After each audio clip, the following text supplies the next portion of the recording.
Howdy there, folks and fellows. Welcome to 522's Shift Happens. With 2024 fast approaching, you and your team are probably putting together a marketing plan for the next year. But what actually makes a good marketing plan? Well, I have 522 CEO Alisa Vossen and Red Thinking's president and owner Shay Onorio with us here to discuss exactly that. Now, Red Thinking, for the uninitiated, is a brand strategy, design, and digital marketing firm based here in Washington, D.C. that 522 has worked with for years now. So we're very excited to have Shay on the show to share all that expertise. Let's make Shift happen.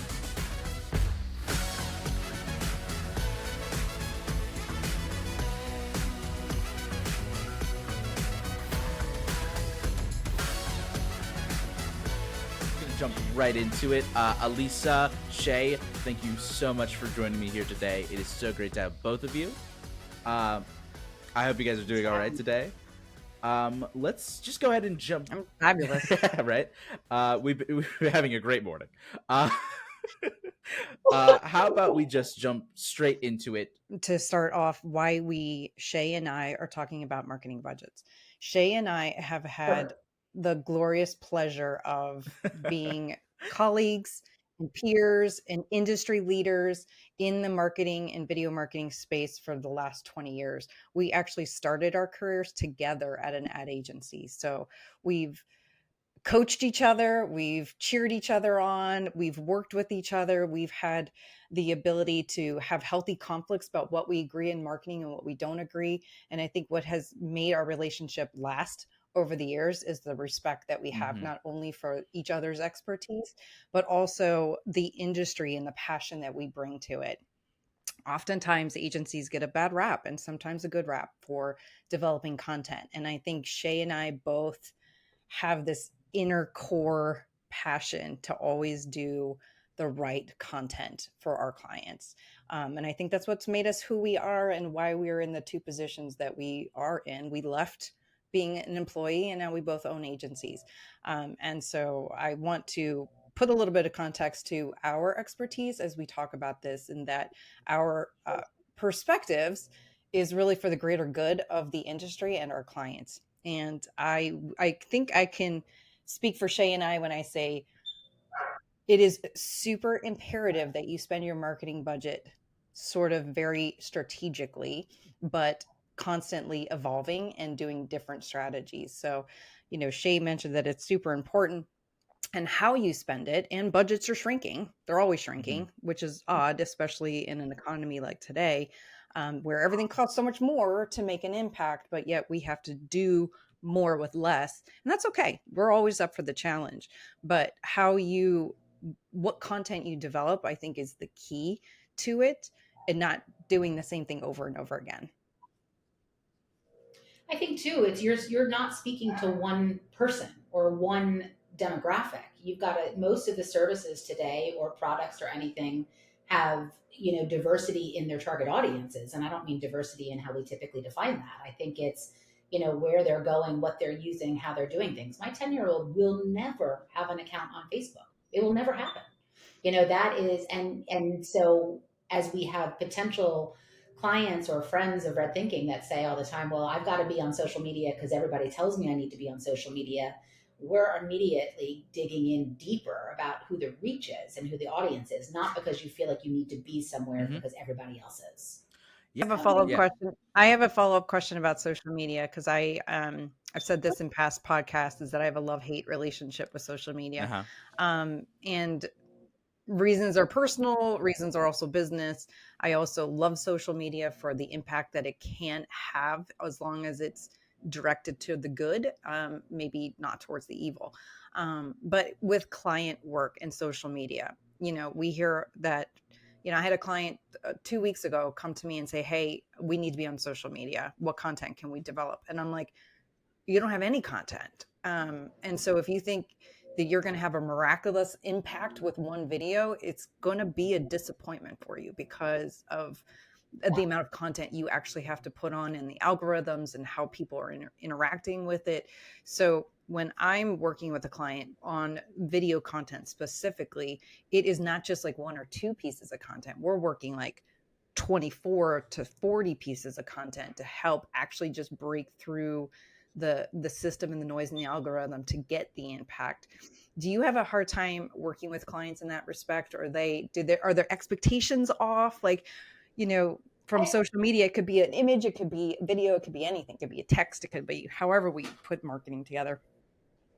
Yeah, I think it's Hmm. all about education, right? I mean, I think that social media came out swinging many, many years ago, and I think we all probably cringe and laugh. I mean, I don't know about you, but I have time hop, and it tells me everything I've said or done, right, every day, and I look at it for memories of my kid. But what I'm also reminded is what I was saying on social media, and I kind of giggle about it because there are people that want to share their whole life, and there's people that want to share very little. Well, you've got to think about that as a business. People are nervous to put something out because they don't know their reaction. So again, it goes back to the word with intention. And we look at social media from the standpoint of it cannot be all sales because you got 2 seconds. Like, back in the day, it used to be, I used to work with a big home builder that Alisa and Chad know, and billboards were like the big thing, right? And we kept saying to them, they've got to see these billboards 2 to 4 times for it to Hmm. even make an impact, right? They've got to see it. The same thing is about social media. So if you think to Elisa's point, you're going to post one thing and like, boom, big No. sale, not happening. The other thing is you're competing for space.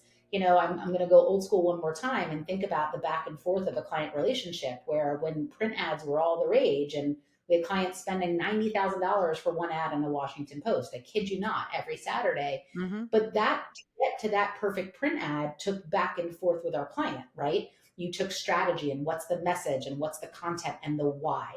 Then a designer, so think of it as a writer now, got to work on making what we were trying to say inspirational or promotional or whatever it may be, right? So you think of pillars, promotional, sales, but is there something about your brand or what you're selling that is a feel good moment? All these things that you're trying to resonate in a very quick matter of time, they're just as important. And the other thing with social, though, is it's not a print ad and you hope for the best that you see traffic somewhere that weekend or that week. It is instant. You can create a conversation and nurture the heck out of it. So it Mm-hmm. always is mind boggling to me when we manage a slew of social media accounts across the nation for our clients, and they say, no, no, no, we'll respond. You guys just post, and then they don't respond and they don't create and nurture that conversation with someone that could be so automatic and so rather authentic, actually, if ready Hmm. to speak immediately.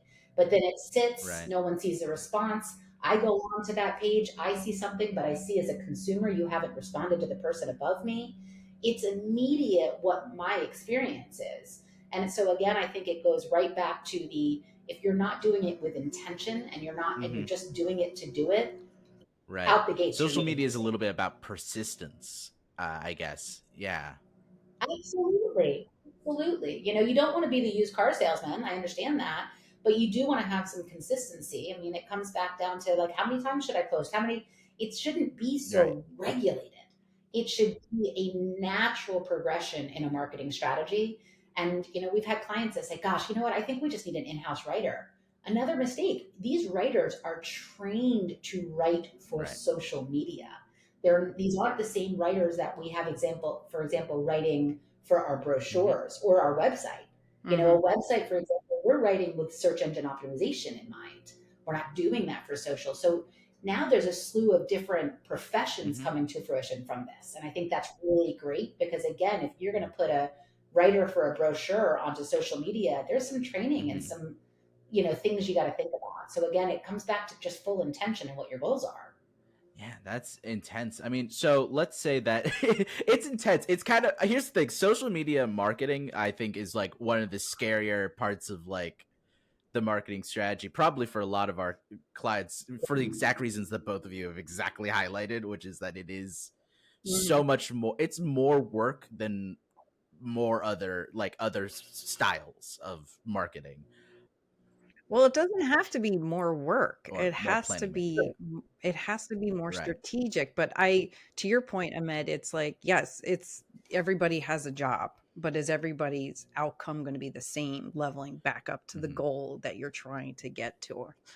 But oftentimes, a But it's pitfall, I also think, in this space is the miss that one person can do multiple Mm. jobs. And yes, one person can, right? And we see this often now, especially in a competitive space, is like, oh, I can hire one person to go shoot and Yes. edit and have some simple title cards. But then what's missing is the strategy, the story, the kind of like design elements, the music, the color, all of that, because you decided I'm going to go and just hire this one person who can do it all. But they Yes. are not Yeah. experts at any of those roles. They are, they're just a Swiss Army knife and they can be good Right. at whatever. Jack of all So trades. we advocate for the value of everybody's skill set. And to your point, Shay, copywriters Hmm. are different. You can either be a script writer or you can be a social media writer. You can either Yes. be an author or you can be a website copywriter. So they have different Hmm. skill sets.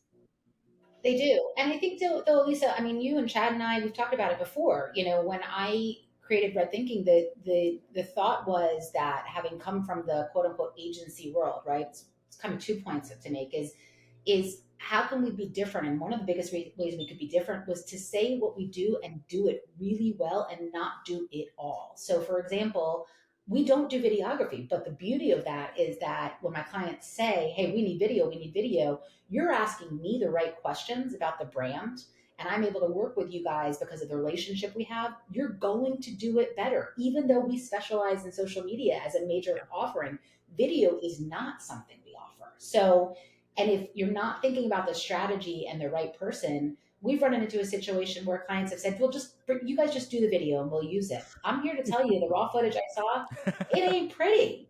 But the design and the development and the Right. social media that we can do, outstanding. So we're Yeah. trying to stick in the lane that we're superior at and not try to promise the world, because, to Alisa, your point, Yeah. everybody's in marketing all of a sudden. Everybody, and oh, I've got a sister, I've got a cousin, she's going to write the social media, this person's going to do the logo. And I think that's great. Spend your money wisely, but when it's not coming at a thoughtful, intentional, like really strategic point from the beginning, you're going to be guessing. And the second part is that the beauty of social media for us is the data Hmm. doesn't lie. So when Mm-mm. someone says, we got to post this, and I know, and we're like, whoa, this has nothing to do with the strategy, but hey, okay, let's go in. A month later, when we're looking at reporting, we can see that dip Mm-hmm. because it wasn't posted Right. with intention. It was just an idea, and we all have ideas. But I think Yeah. that the idea's got Right. to be within the strategy. So it's got to be thoughtful. Yeah, I mean, I've said it 101 times. I'll say it again. Stop asking your Right. peers for your brand strategy. you know, just because you're out to lunch with a buddy or a girlfriend and they're doing something, are they in the same industry? Are they in the same space? As a business owner, you want to be amongst business owners often, but that doesn't mean they're making the same Hmm. decisions you should be making in your own business. I think we watch each other for inspiration, and that's what we should be paying attention to. Is that, does that inspire me to learn more Hmm. and do more for my company? Not because Bob's doing Right. this, Bill should do Yeah, this. and I guess relating that in terms of how somebody should plan, how would you say they should plan to utilize social media in that way? Like planning for 2024, how do you plan to like utilize social media well so that it does all the things that Yeah, we're saying it should do and doesn't do all the things we're saying that it shouldn't do? I think it comes down to, really, to me, the investment in the thinking and the strategy up front will make your ongoing campaigns and conversations successful. If you create social media pages and you say, okay, well, what are we going to write about today? You're already opening up room for error. It's thinking about, like, what are the pillars that you're strong in, not just what you're selling, but what do you do within this Hmm. service that makes you better? Why you versus anyone else? What do you do as a company, right? How do you give back? How do you approach what's going on in Right. our world today? What is your own culture from a work environment, when you have to think about social media isn't just to sell a product, it's to sell your brand to potential employees as well. They want to see culture. It's understanding who you're speaking to and then backing into those pillars of how to speak to them. I also think that, and Shay, this may or may not resonate with you, but I feel like marketers or businesses have this FOMO about marketing strategy, like the fear of missing out, Oh, Mhm. yeah. right? If I'm not, Yes. everybody else is doing this, I should be doing this. Like, oh my God, like I don't understand. Like this is like the thing to do. And one thing I personally went through this year, in working in our marketing department in Audra and Chad, is like pulling away from Google AdWords, right? We were spending Yeah. so much money on Google AdWords and we were not seeing a single ounce of success. We would see little Yeah. bits here and there. It would go peaks and valleys. And it was just like, I'm putting in all this money to Google AdWords, yet there's nothing in return coming to me. Yeah. And I had this moment as a business owner saying, well, gee, if I don't do that, like nobody's going to see my business. And I was like, that's stupid. Mhm. Frankly, I need to like pull it back, reset, rebuild, and see what it looks like and save some money to figure out why Yeah. I'm feeling that way. But it was this societal kind of business ecosystem synergy of some capacity that when you're in this world of Sure. marketing, you're just like, oof, I'm going to be missing something if I'm not on Google. But really, I wasn't missing much because I wasn't converting anyway. So why am I having this fear? But I think a lot of marketers have this FOMO strategy, right? Where it's like everybody's doing it. I got to do it. But then you don't know why you're doing it. So you just wasted money where you could be putting it somewhere else that is effective if you Yeah. just took a breath and said, let's look Yeah. at the data. With that, I'd love to talk about how you guys actually like figure out what does work. Like we're talking about like figuring out how things like function. So like really speaking on like, let's say that especially now that we're like planning for 2024, how do you look back on all the Yeah. content that has existed in the year 2023 and how do you like decide like this is what worked, this is what didn't, and how does that inform how you move forward into 2024? Guys, it goes all back to the marketing strategy that we first started talking about. When we jump into a social media initiative, we one of the things we're thinking is not comfortable doing is inheriting existing social media accounts without the promise of allowing us time to Mm-hmm. be strategic and thoughtful, right? So we start with a roadmap that identifies not just what's trending, but within your space, what are the best channels for you and why. We've really worked to find like where your intersection is that you can Mm-hmm. own that corner of the landscape and we look at your competitors, we look about what they're saying, what can you say differently. We've really dug into that. So when we're that now into, we talk about it monthly, but once we've got 12 months under our belt and we're planning for the year ahead, going back to what the initial strategy was, that's actually the first place we start because the strategy may have changed going into 2024. It also may be changing because we've elevated what the goals were Mm-hmm. and they're working so well that now it's time to pay more attention to Right. B versus A, for example. So what we're doing right this very second is allowing the data to be very, very truthful. I mean, that is true research because I'm not comfortable spending our clients' dollars with me Mm-hmm. search or we search. You know what I mean? It's got to be research. It's got to be data heavy online, and the data Mm-hmm. doesn't lie. It's a beautiful thing, but it's also got to be what do you do with that data, and how do you further nurture it so it's not just reliant on data. It's relying on successes that you Right. gained from the Okay. data. Yeah. Mhm. I think oftentimes we also hear, right, like, I don't know what to do with the data. Like, I actually Mm. don't understand the Yes, data. totally. I hear it often like, yeah, we posted, we have some data, but now what? You Yeah. know what I mean? People are just like, I don't know what to do, and that's Mm-hmm. okay. Yeah. I would rather you make a phone call and say, I have no idea what to do with this, and let Yes. us help you. Then you come to the conversation and say, this is the direction, and it's going to be the holy Right. grail, right? And it's to us, I'm always like, it's okay to not know. You don't know what you don't know until you don't know it. And then if you admit you don't Correct. know it, we can move on and find something really great in it. I think it's also understanding the dollars and what it's going to take to reach. When someone says to me, "Well, we want to target nationally," the first question I've got to ask is, "What dollars do you have to invest in this? Can we back in and focus on perhaps tier one cities, or are there? What data do you Right. know coming into this conversation Yeah. is a big conversation for us." Who's your target? And I listen all day long. I work with clients all over the country.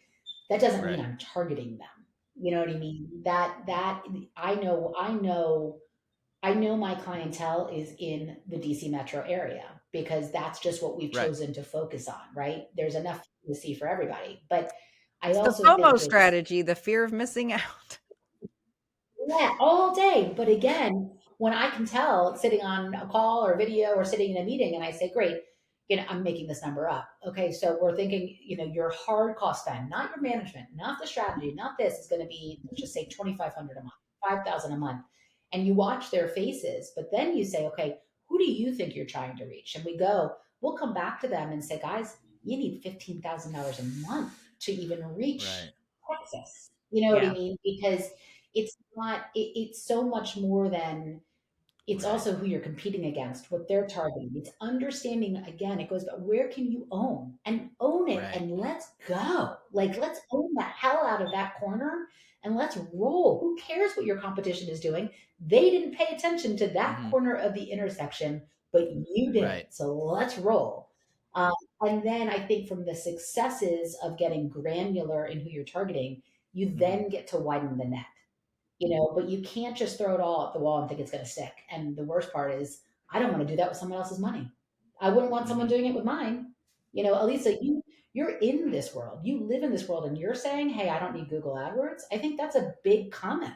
You know what I mean? That's a big Right. opinion for you guys because you know the importance of it, right? You understand it, but it doesn't mean it's the right place for you. correct. Real quick, we mentioned this earlier, and we've sort of touched on it during our conversation just now, which is the budgetary stuff, which is spending people's money. And one thing you guys mentioned at the beginning, and I would love to touch on it because I feel like it's really important, is the idea that budgets are getting smaller. And like, I'd love to like talk about that, like what that means and how you guys feel about that, and whether you ha- just what are you thinking about that for the future and how you need to adjust for that. And I think like budget first dates. You know what I mean? It's like, what are you going to spend? I don't know. What am I going to do? It's like you got to have to.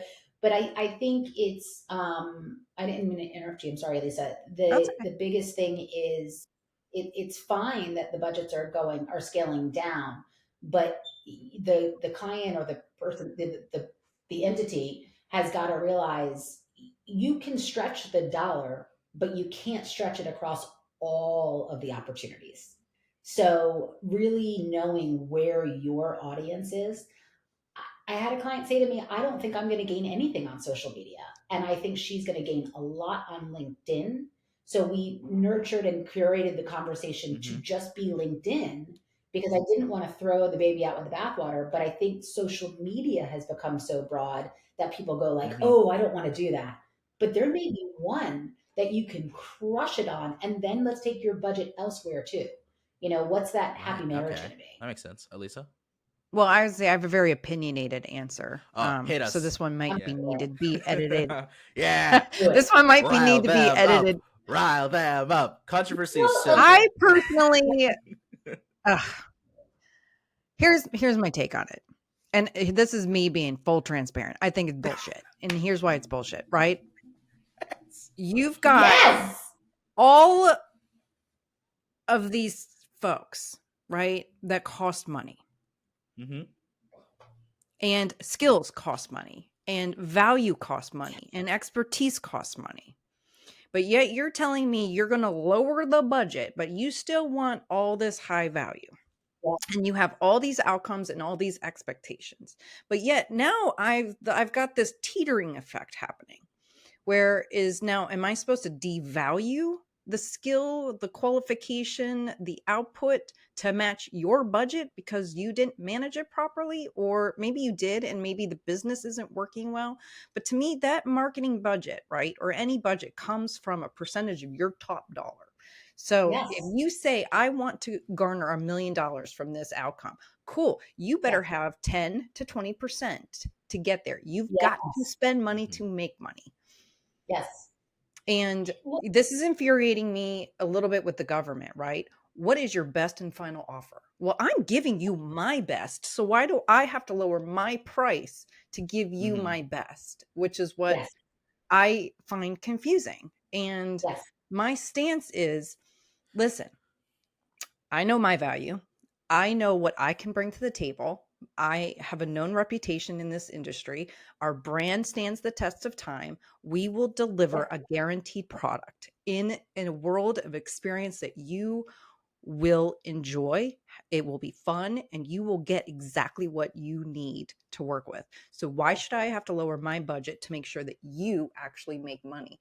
So that's why I have a very strong opinion I about budgets, and I don't appreciate if you want Walmart, people shop Right. Walmart.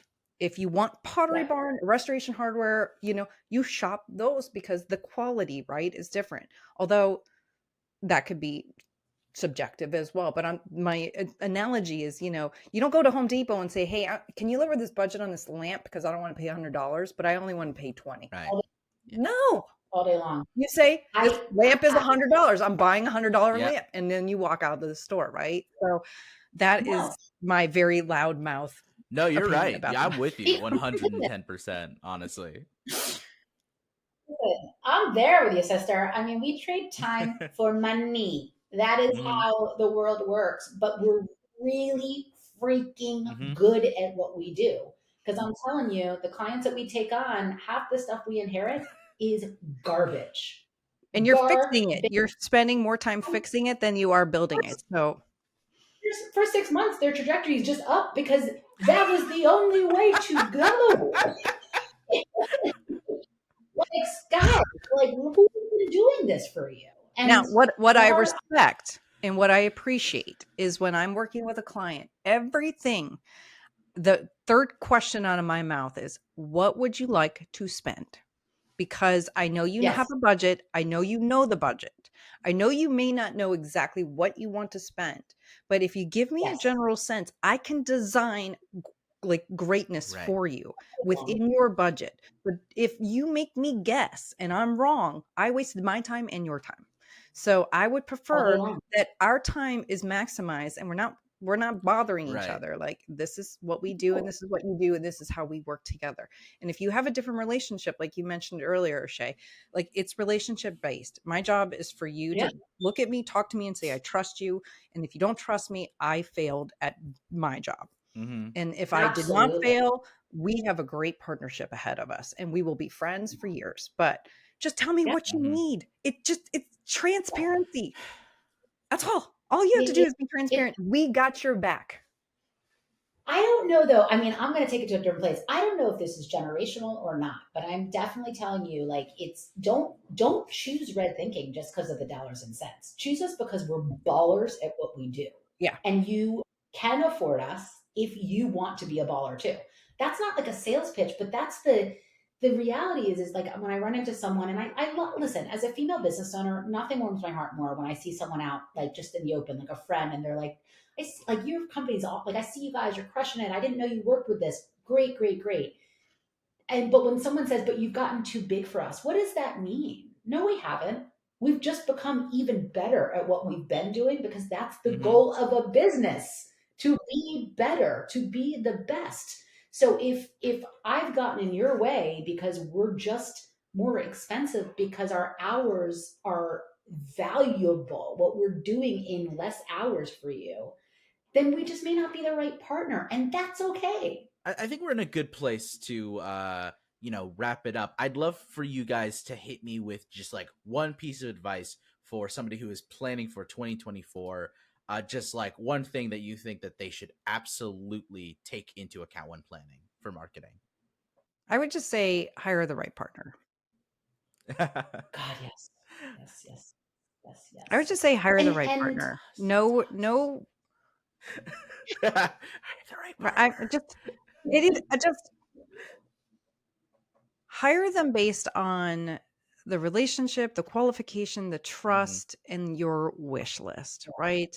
Don't hire somebody because they are your cousin or it was a cousin's friend or the CEO thought they knew somebody and you should do this because that's great.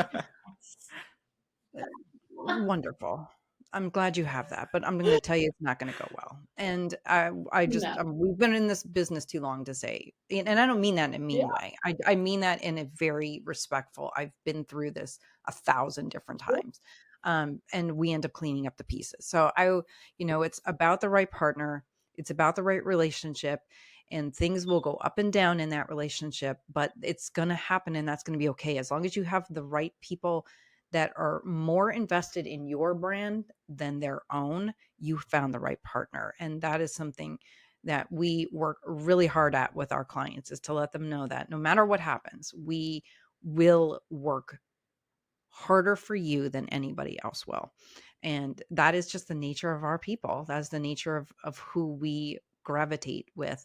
And, you can build anything, but you can't build it unless you have the right team in place. And so my biggest advice is to think about your strategy and find the right people, which would be us. Yeah. Mhm.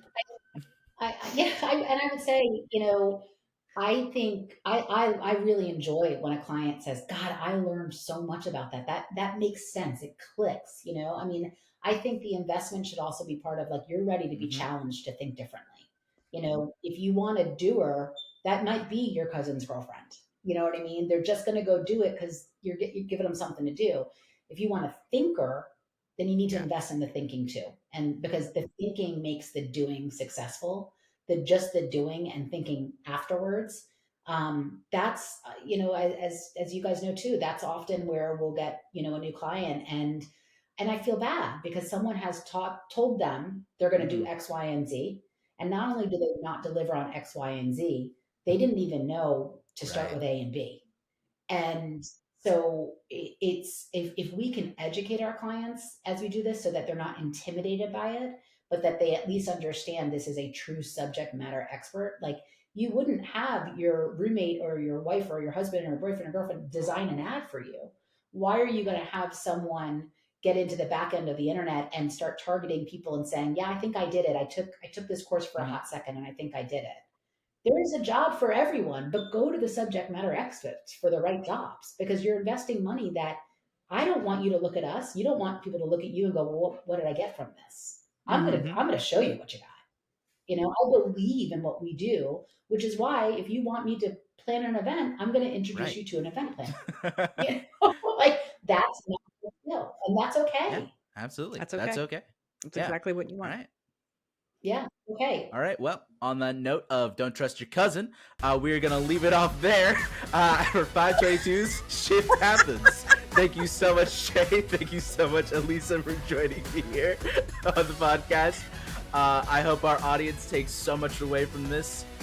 Go out and make cool shit.